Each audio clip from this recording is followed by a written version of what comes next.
Welcome back to our next edition of the CBB Review Studio podcast. I am Dan Siegel, joined as always by my co-host Ben Anderson, and we are back with another edition of CBB Rank. We are going from 30 to 26 today on this episode. Just a reminder, if you have found us here at CBB Review, we would love it if you would subscribe to our channel for more content like this. We have been doing this since day 100. So there's a lot of episodes in the past of 5 teams at a time for CBB Rank. So go back and check out the episodes pertaining to the teams that you're interested in if you would like. So let's get going in this one. So 30 to 26. Let's start with 30 on our CBB Rank. If you have been following along on our social media page, you would know it is number 30, St. John's. And the excitement is really back as Rick Pitino is in town. This is just an absolute home run hire for St. John's, and the entire there's really no point in looking at anything pertaining to last year, pretty much, because the entire roster outside of Joel Soriano is different. Although Soriano is a very important returner for them, he was a real stud as a true center last year. The most improved player in the Big East voted on last year. And I think the only valid concern you could have with St. John's is the lack of roster continuity, just the fact that there's a million new pieces, because the transfer class they bring in is full of just absolute studs. Yeah, absolutely. I mean, if you just look up and down the roster, there's an argument that St. John's is a top 3 talent team in the Big 12. Maybe not even an argument. Maybe it just is, right? Even they're like 4th and 5th picks for who they brought in as transfers, maybe like Glenn Taylor or Naheem Aline just played on a national championship basketball team, right? And now he's at St. John's. It's a very talented team.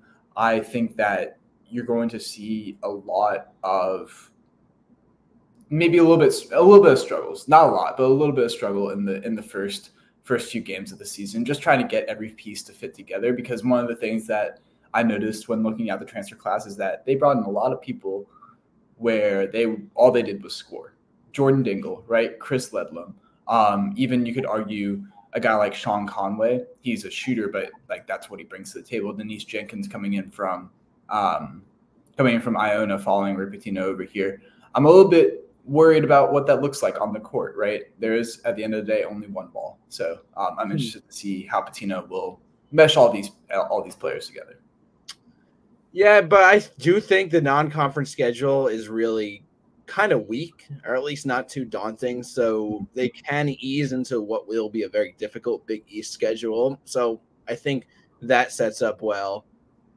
But yeah, I mean, just 9 to 10 guys, they are hoopers. I think, like, before I kind of respond to what you just said, I just want to emphasize just a few guys on the team that I really like. And I do agree with what you're saying. But first off, you got Jordan Dingle from Penn, who was the second leading scorer in college basketball last year at 23.4 points per game. Ledlum from Harvard is a guy I think might fit that kind of concern that you brought up. He averaged nearly 19 points per game at Harvard last year, but he's really not the greatest 3-point shooter, so it could get clogged with him in the post with Soriano, an established Big East player. And if you put him at center and don't start him, or put him in lineups without Soriano, that's an undersized center. I imagine he really has the pedigree where he has to start, so I think that's just an inevitable problem.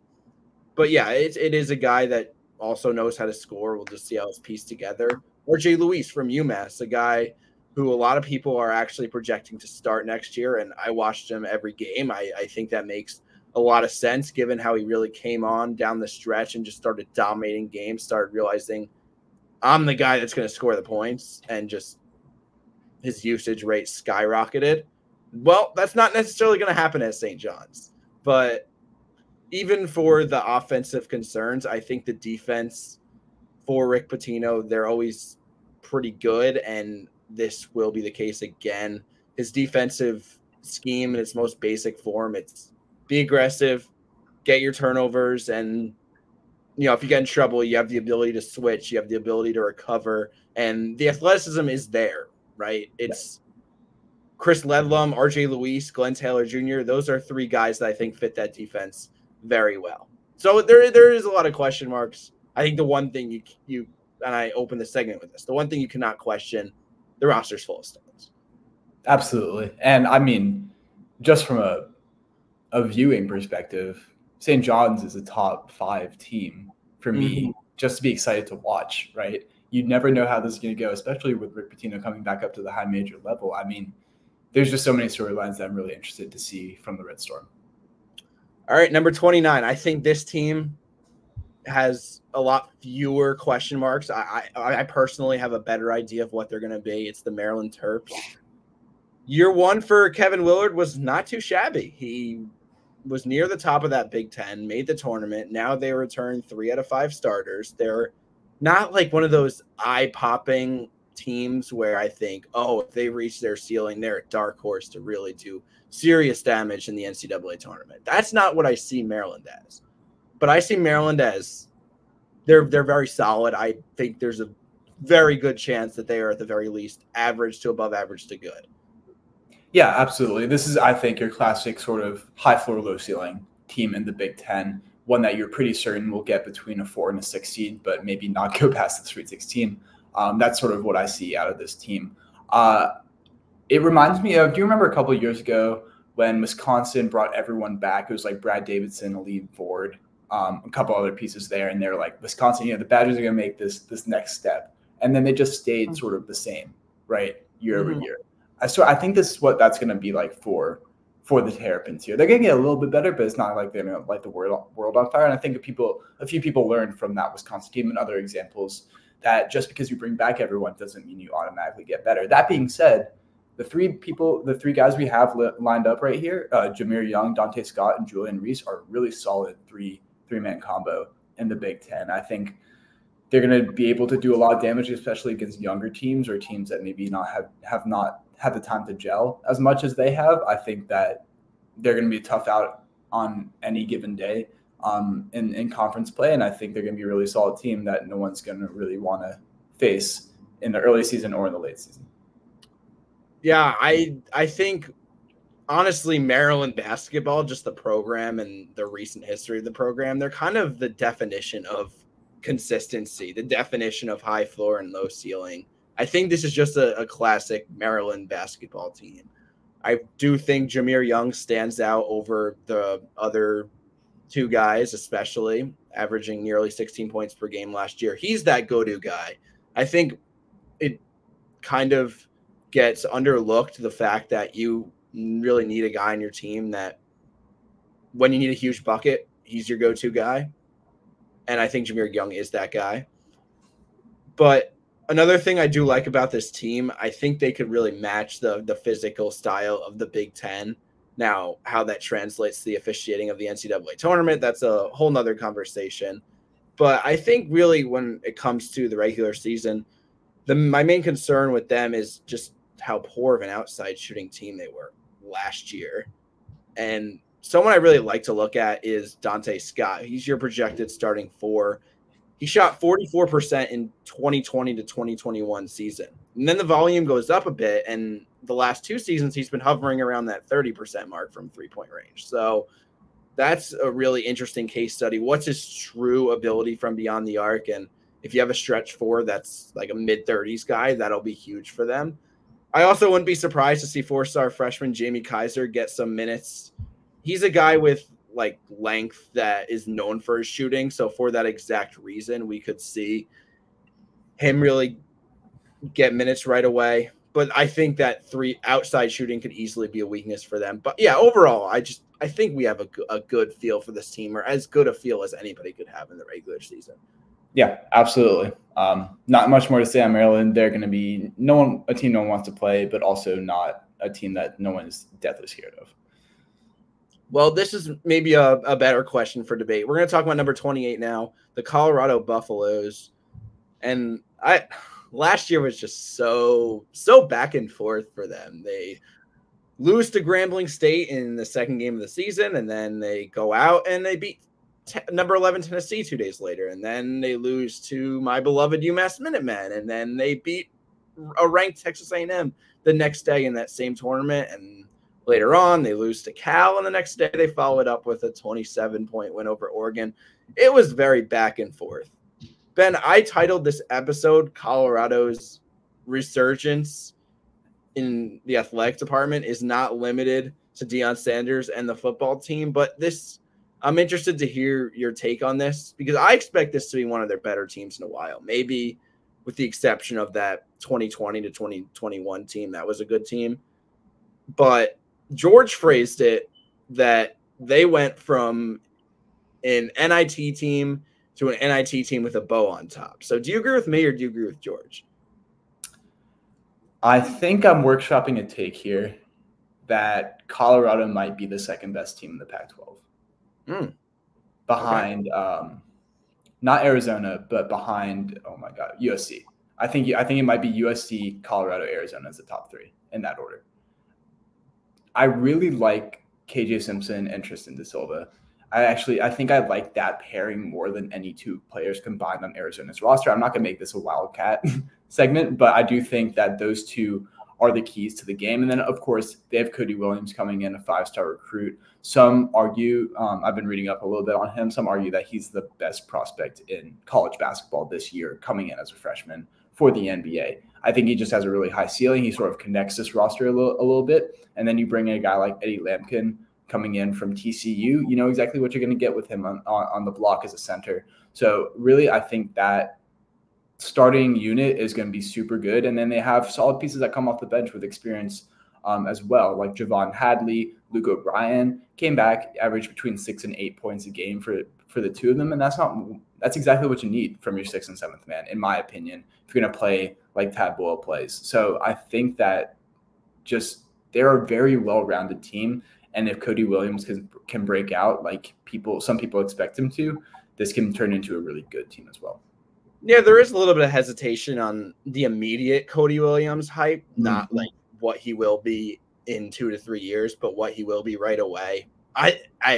This guy's upside is through the roof. There's no arguing that. He does need to bulk up a little bit. He does need to improve his outside shot a little bit, but he's ranked like he is for a reason. So nothing he does this year would really shock me.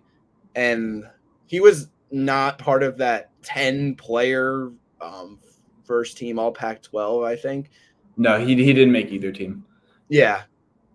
Simpson and Da Silva were both technically all Pac-12 guys, although, like I said, the first team was basically 2 teams worth of all-conference players. So I don't agree with that methodology, but either way, yeah.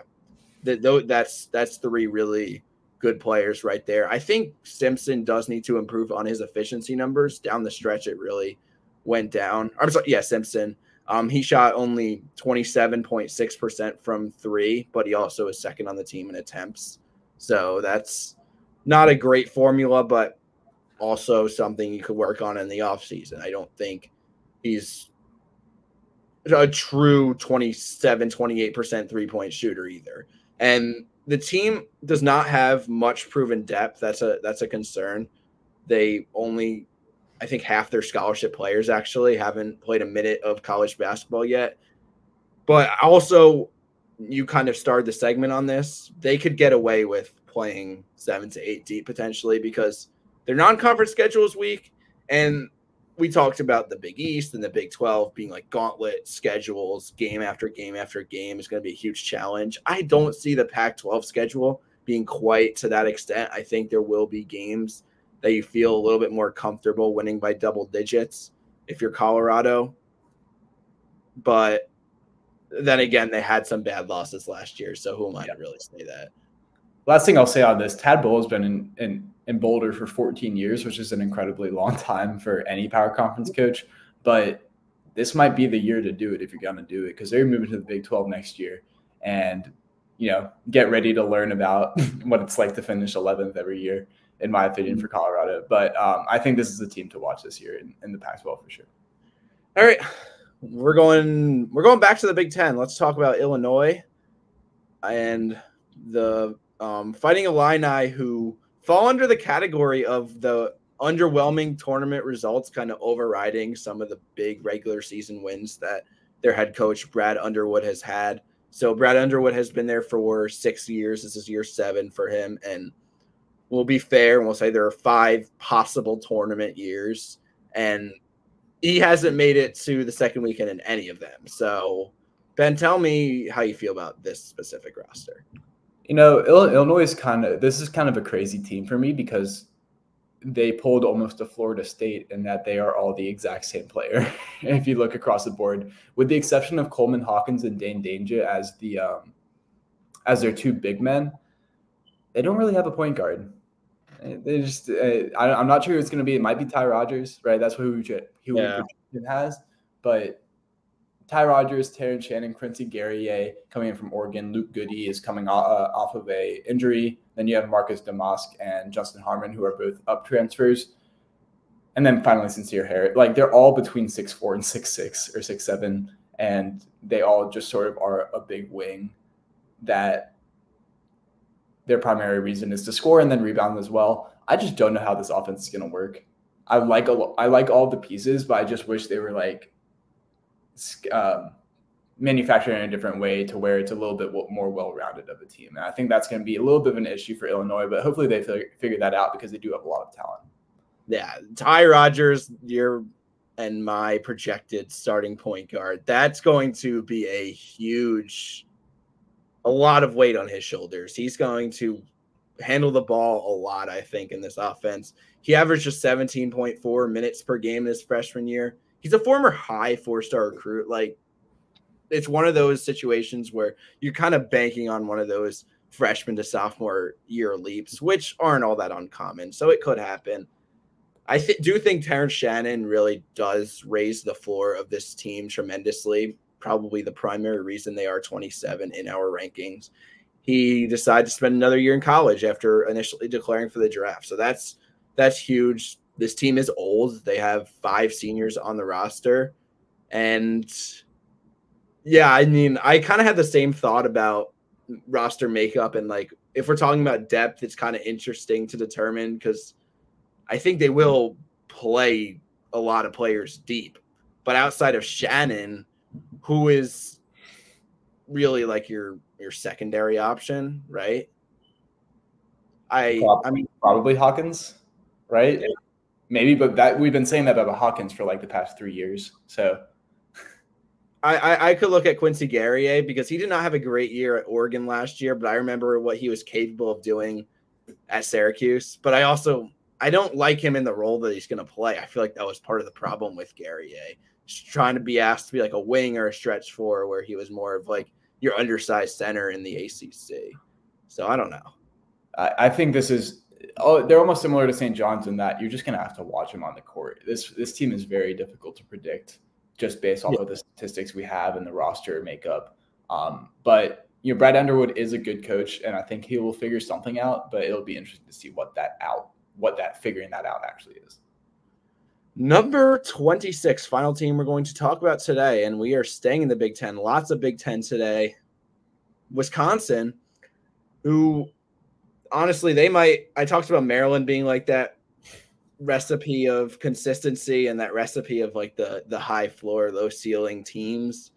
Since that mid 2010s runs that Wisconsin had, that's pretty much been Wisconsin basketball too. And I don't know. Like, do you think the ceiling raises a little bit this year? They do have one player in particular that I am looking at, which I'll talk about when it comes back to me, but I want to hear your thoughts first. Yeah. So if you remember, if you're still following us back in the offseason or earlier in the offseason, I should say, we did some transfer winners and losers for each conference. And Wisconsin was my winner because I do think that AJ Starr is such a valuable piece for them just to fit in. They didn't have this wing shooter that they needed to. Tyler Wall is a good player, but Tyler Wall cannot shoot to save his life. So he does a lot of other good things, but AJ Starr is going to be a great match for him as sort of an alternate to space the floor and let people like Stephen Crowell and Wall work. inside. I do like their backcourt of Esijan and Hepburn. They can get a little wild at times. They're a little bit inefficient, but they can get you a bucket most of the time when they need to.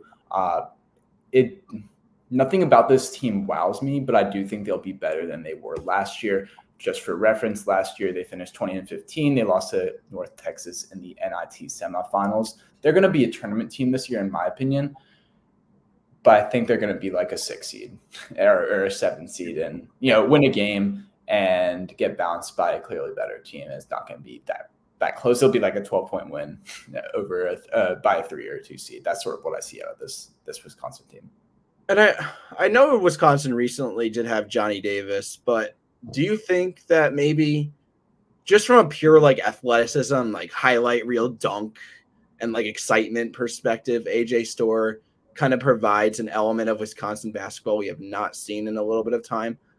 Yeah, because Johnny Davis wasn't that when he was in college. I'm he was a bucket getter, but he wasn't gonna make SportsCenter's top 10, on a weekly basis. He was thought to be a reliable player that had a very clear path, a very clear role in the league. But yeah, AJ Starr is a little bit different. It's just more exciting. I mean, can you imagine AJ Starr stayed at St. John's? That would have been a crazy team. Anyways, but Wisconsin is a great place for him as well. Yeah, and then I think the final topic of conversation when we're talking about Wisconsin is probably the defense, because that's a staple of Wisconsin basketball is how they defend. And I feel like last year, I mean, I'm pulling up the numbers right now, but I want to say last year they did take a little bit of a dip. I know the offense was the major issue, but what are your thoughts on kind of the upside of this team's defense? Yeah, Steven Crowell isn't the scariest interior defender. He's solid, don't get me wrong, but it's not like he's gonna walk people from avert people from coming to the rim and trying to score in that way. I would need to study the backcourt defense a little bit more. Connor Esijan was a freshman last year, so we sort of give him a pass. I think he will make a freshman to sophomore jump, especially given the potential he showed offensively.